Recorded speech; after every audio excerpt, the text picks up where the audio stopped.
Ang pangalan ay Adjustable Furniture Movers. 2 pack sa loob. Okay? At mga sample dito ay refrigerator, washing machine, dishwasher. Okay, ito siya ang picture. It can hold up to 500 pounds. Lockable, so may lock siya. Flat surface with wheels. Meron siyang anti-skid cushions. Ang measurement niya is, kung hindi naka-stretch is 18 inches. Kung naka-stretch is up to 28 inches and 1/4. Saan ko ito lagay? Lagay ko ito sa ref. Una sa lahat, mag-subscribe muna kayo sa aking channel para suportahan ito. You may also join this channel as a member to avail of exclusive perks like priority in comments reply and early access or exclusive access to some videos for members only. You can also help fund some projects here by sharing super thanks. May wheels. Yung anti-skid pad niya. So, ito yung harap niya kasi ito yung lock niya. Pag ganun, lock na siya. Pag release natin, okay, umikot na wheels niya. How to stretch? You just unlock this wing nut here. You can stretch.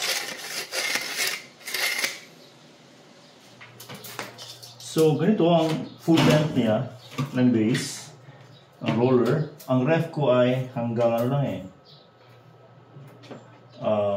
47 centimeters. Ito siya ay hanggang 71 or 72 centimeters. So we can maximize this one para mas stronger siya. So mas shorter. So the shorter the better. Okay? Para mas strong siya. Ano lang, itong rubber footing niya kailangan tatapat dito. Siya naman siya. So, gano'n lang. Paglagay natin, we just siguro push na natin ng konti. Then, lagay natin to siya. Saksak natin. Tamang-tama naman, hindi masyadong mandar yung ref ngayon. Nag-slow down ang compressor. So, try natin.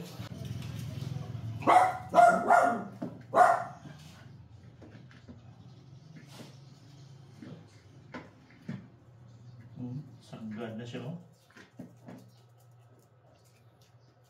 Yan. Yan sa kabila naman.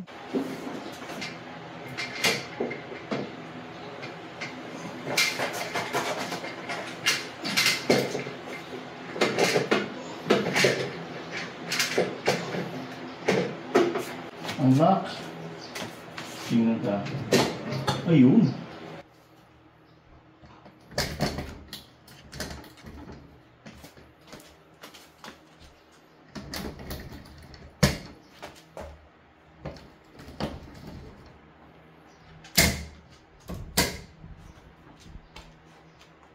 Yung ref natin ay nasa 45 kilograms lang at saka itong microwave oven ko is about 12 kilograms, so nasa 57 kilograms ang lahat. Then ito namang roller base natin ay according to the manufacturer 500 pounds and 1 kilo is equivalent to 2.2 pounds. So 500 divided by 2.2, that's more than 220 kilograms. So, sobrang-sobra ang bigat ng ref at saka ng microwave oven para doon sa base niya. Then, sa distance naman, siniguro ko na dito at least may 5 centimeters as required or suggested by the manufacturer, by Panasonic.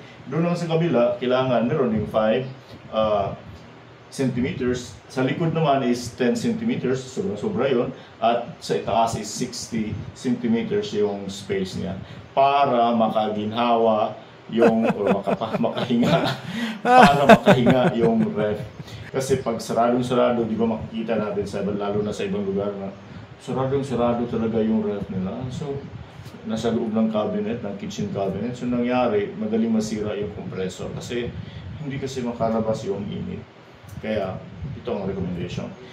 I make it sure na balance tong ating ref. Tinignan ko, So, yung level niya is tama naman, nasa sentro. Okay? So, at least pantay yung ano niya, yung footing sa baba.